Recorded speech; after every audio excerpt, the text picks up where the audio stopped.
out of your comfort zone. That will be one. Because again, HR is always evolving. Sometimes you get thrown in the fire to just do it without like may not have experience in it. I mean, I've Learning by been doing. through a few of those situations where Mm. the boss would just come to you and said, I got this issue, you go figure it out. And you'll be like, okay, you know. So that will Mm. be one. Second of all, not be afraid to I guess voice your opinion or some facts. If you know that that's what is true and that is what is right, then that's what it is. Mm.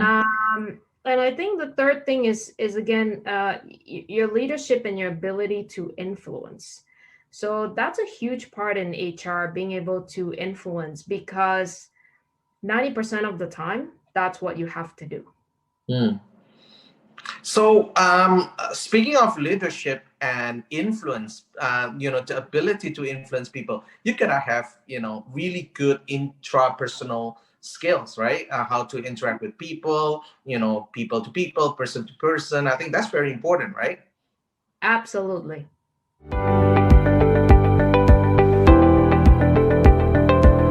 Short and concise. 2 pages. Yeah. Recruiters don't have time to read too many long CVs because they have a lot of other things they have to do. So 2 pages Right. long, So that's max. pages, yeah. Even for myself, I've had to remove a lot of things and really think about. So your resume should not be a job description, which is what we often see. So you're describing what you do. Your resume should be, what have you contributed to the company that you've worked for? So it should be an achievement statement.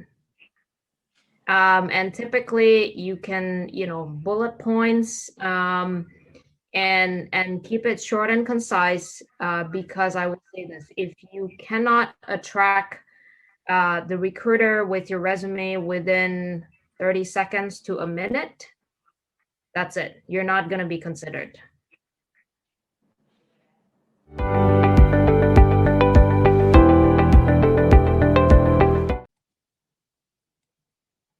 Okay. Another thing I like to point out is we are Canada's only polytechnic university. So what is polytechnic, you might ask? So polytechnic just means that we have an emphasis, a focus on teaching you the practical skills through applied learning and hands-on experience in your classroom, as well as, real life projects and cooperative education. We are not, so I like to touch on this point a little bit more so that you have a better understanding of the education system in Canada in general. So as I said, in Canada, in Vancouver, there are 3 universities. The other 2 are UBC and SFU, which are what we call research intensive universities. And for a university like KPU, it is a teaching university. So the difference is that with a teaching university, we focus on teaching the students and preparing them for jobs, so that our students are ready to get to the real world after they graduate from either a diploma or a bachelor's degree.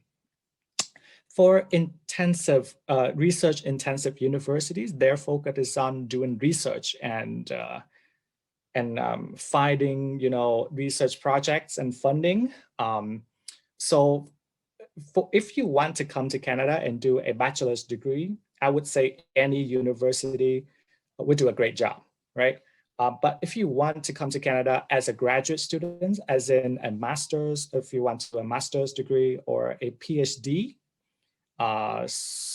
then you will need to go to the research intensive university, because that's where the difference is. But in terms of undergraduate studies, I wouldn't say that there is any difference because you will still get the same benefits of coming to KPU as, as opposed to going to SFU and UBC.